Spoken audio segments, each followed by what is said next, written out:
I'm Dane, and this is Dan Explains.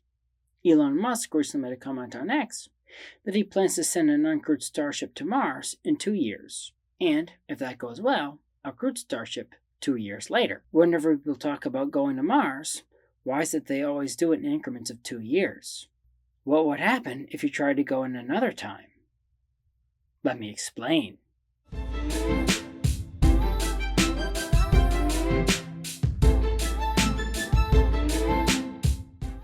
If going to Mars in 2 years is optimal, and then 2 years more, then doesn't that mean that this is the perfect time to go? The answer to that question is yes. In fact, at least at the making of this video, NASA planned to send their Escapade mission in October, although it's been delayed. More on that in a minute. But as for Elon Musk and SpaceX, probably the only reason they aren't sending Starship is because they aren't ready yet. Although Starship can get into space now, it can only get there with a nearly empty propellant tank. So, they need to solve the refueling issue before Starship can leave the orbit from Mars. I actually did a video on that if you want to watch it after this one. So, Elon's optimistic prediction is 2 years from now. But why wouldn't SpaceX be able to launch as soon as they're ready rather than 2 years from now? This is because it's easier to launch to Mars when the Earth and Mars are in certain places in their orbits relative to one another. When they are in a favorable position, it's called a holmanntransfer window, when a maneuver known as the holmanntransfer can be done the most efficiently.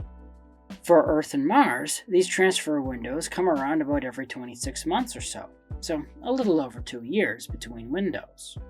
The windows last around 6 months or so, although if you look at this diagram of the past and upcoming transfer windows, you can see that they don't really look like windows. More like colorful blobs in a psych evaluation. The colors in the chart represent the amount of delta V, also known as how fast you need to go to get to Mars or return from Mars in the case of the lower part of the chart. As you can see, the red areas require 10 times as much change in velocity as the dark blue areas. The white areas are so high that it's not even shown. The vertical axis is the flight time in years. So, those blobs that are higher up take more time to reach their destination, as shown by those light-colored lines shown at 45 degrees.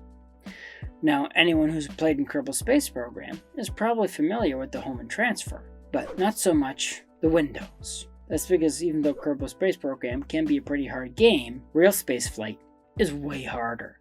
So hard, in fact, that it's pretty much impossible for any known rocket to attempt a holmanntransfer outside certain window periods. It doesn't make it impossible, however. A minute ago, I mentioned NASA's Escapade mission. It was supposed to launch in October, so right in the middle of the lower blue blob in the transfer window over 2024. NASA delayed it to the spring of 2025, which, as you can see, is way into the white area of the window, unless you want to push your Mars arrival time way out to late 2026 or even 2027. However, the trip is only supposed to take a year, and arrive in early 2026. This is because the Escapade mission is a pair of small spacecraft, together only weighing around 600 pounds. But they got a deep discount of only $20 million to fly on Blue Origin's new rocket, the New Glenn, because of the risks associated with flying on new rockets.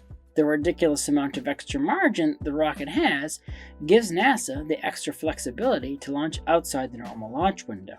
If they had chosen a smaller rocket, they would have had to stick to the traditional launch window. Now, a fully refueled Starship would get to Mars outside the window. What you can't see is the time increase and the reduction of useful payload. Most of the white area, especially for time periods less than a year, are off limits to even Starship, and time is considered key, especially when transporting humans, due to the high radiation environment outside of Earth's orbit. So even Starship won't free spaceflight completely from having to take advantage of transfer windows. For that, you need a completely different type of spacecraft. But that's a story for another video. Thank you for watching.